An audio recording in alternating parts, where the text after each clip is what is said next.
চলে আসলাম শীতের ভিতরে, তো নদীর পাড়ে সবাই আগুন ধরাবো, আগুন ধরে শরীরটাকে একটু গরম করে নেব। কারণ 2 দিন যাবত যে শীত পড়তেছে, সবাই আগুন ধরানোর কাজে অনেকটাই ব্যস্ত। তার সাথে থাকেন আগুন ধরানো পর্যন্ত।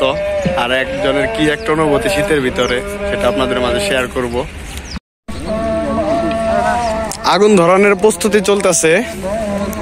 আগুন ধরানোর কাজে আছে শফিক, কণ্ঠশিল্পী, আমাদের চাচা আকবর চাচা, ওই যে আমার মেয়ের জামাই রাজীব, হাসান অনেক পরিশ্রম করতেছে আগুন ধরানোর জন্য। বাহ, সে লাগতেছে। আর আশা করা যায় অনেক ভালো লাগবো। আর শীতের ভিতরে এমনিতেই আগুন একটু পোহাইতে এমনিতেই বেশি ভালো লাগে। তো আর চাচা ঢাকা থেকে আসছে অনেকদিন পরে, তো শুধুমাত্র এই এতটুকু একটা সময় উপভোগ করার জন্য। সময় থাকে না, তারপরে আসছে আমাদের সাথে একটু সময় কাটানোর জন্য। আর আমরা আছি আসলে অনেক সুন্দর একটা জায়গায়, নদীর ওই যে ওই পাশটায় ব্লক ফালাইতেছে, নদী শাসনের কাজ চলতেছে। আর আল্লাহর অনেক রহমত, ওই যে বাড়িগুলা আসলে বেঁচে গেছে। আর তার পাশেই মসজিদ, তো আল্লাহর ঘর আল্লাহ রক্ষা করবে, ব্লক ফালানোর মাধ্যমে সেটাও রক্ষা হয়ে যাবে।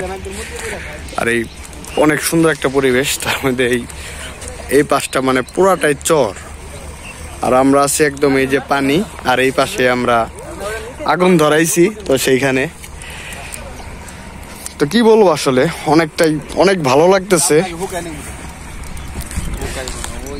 তো চাচার কাছে একটু জানি, চাচা তুমি যে এতদিন পরে ঢাকা থেকে আসলা, আর আইসা যে এরকম একটা মানে ফিলিংসটা নিতেছো, তো কেমন লাগতেছে তোমার বলো? অসাধারণ। এই কনকনে শীতের ভিতরে চারিদিকে কুয়াশায় আচ্ছন্ন পরিবেশ, তার ভিতরে এরকম নদীর একদম নদীর একদমই মানে কাছেই, একদম কাছে নদীর কিনারে, সেইখানে এরকম সবাই মিলে আয়োজনটা অসাধারণ। চাচা ধন্যবাদ। আইডিয়াটা আসছে আমাদের হাবিবুর রহমান হাসানের কাছ থেকে এবং সকলের উদ্দীপনার মাঝখানে। ধন্যবাদ সবাইকে। আচ্ছা, ঠিক আছে। আমাদের মানিকগঞ্জ জেলায় 2 দিন যাবত ভালোই শীত উপভোগ করতেছি আমরা। তো আপনাদের কোন জেলা থেকে ভিডিওটা দেখতেছেন, আর আপনাদের ওইখানে কেমন শীত, সেটা একটু অবশ্যই আমাদের কাছে শেয়ার করে যাবেন।